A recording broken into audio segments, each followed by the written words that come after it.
So you mentioned wide angle wildlife photography, and that's something that I've tried a bit myself, and it's very challenging. So do you want to kind of go into some of your techniques for that?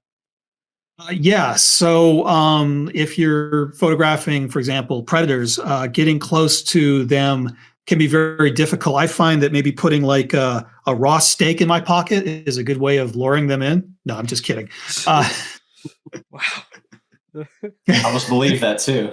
The no, secrets of the what? pros, yeah. Yeah. Wide angle wildlife can be very, very challenging because, most animals are skittish and they don't allow you to get that close. There are many places, though, where you can be around wildlife that are more or less habituated to people. And so, for example, a lot of times you might go to a local park here in the United States. There might be a lot of birds there that just don't care about people walking around. They've gotten so used to people walking around on the boardwalks or whatever that you can actually get surprisingly close.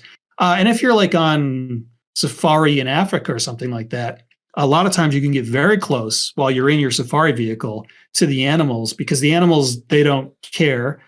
They don't really, when they see the safari vehicle, they're not really sure what it is, but they don't really register it as a threat or as potential prey.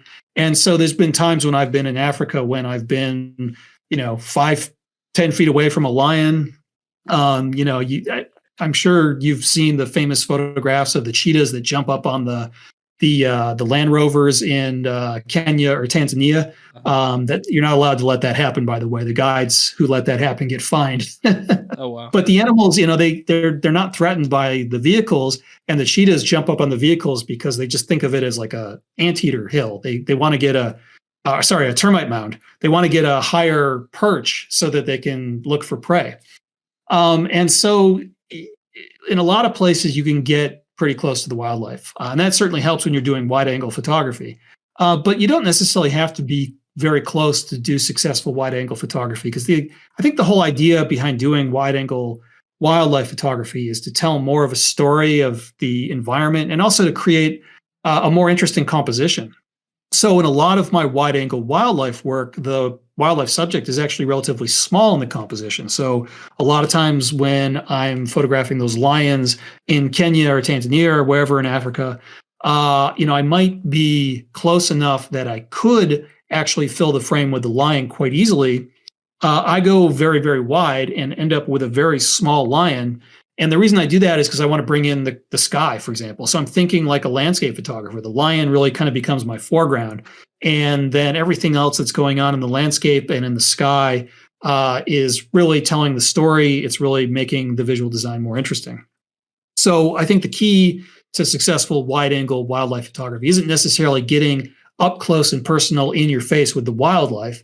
It's just being creative with the shapes, being creative with the composition and using light creatively. So when I'm shooting wide angle wildlife, a lot of times I'm thinking like a landscape photographer in terms of the color and the light and the weather. So I'm trying to bring in a colorful, dramatic, stormy sky, for example, in that wide angle composition.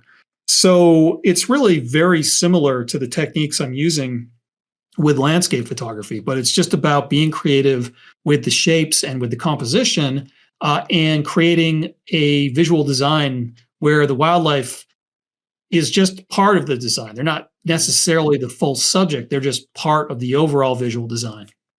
Yeah, I think, like what you said earlier too, is it's avoiding that static nature that you can get from that traditional telephoto.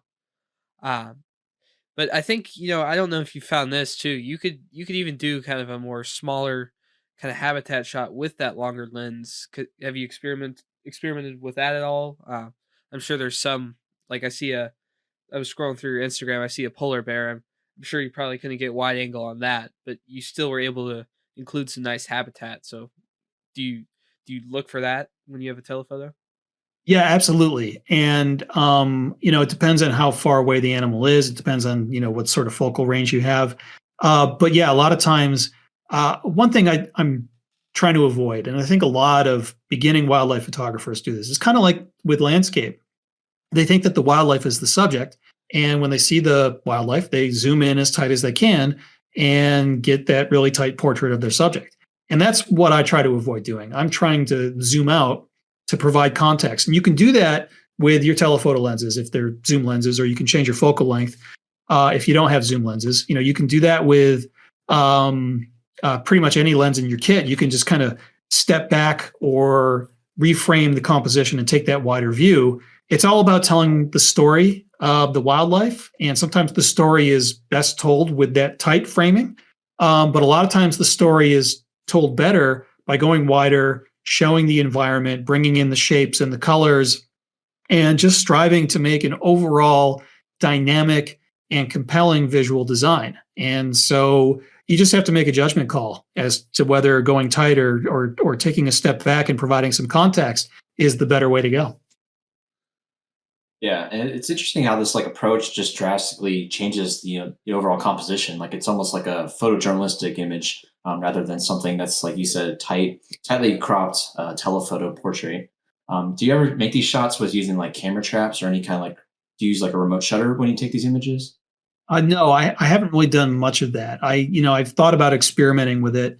The one thing I don't like about using the camera traps or something like that is I kind of feel like you're taking the photographer out of the equation, or at least virtually all of the photographer's creativity out of the equation. I mean, don't get me wrong. Obviously, setting up the camera in the camera trap and framing it correctly, that is going to take artistic skill. The photographer's got to think very critically about how they want to frame everything.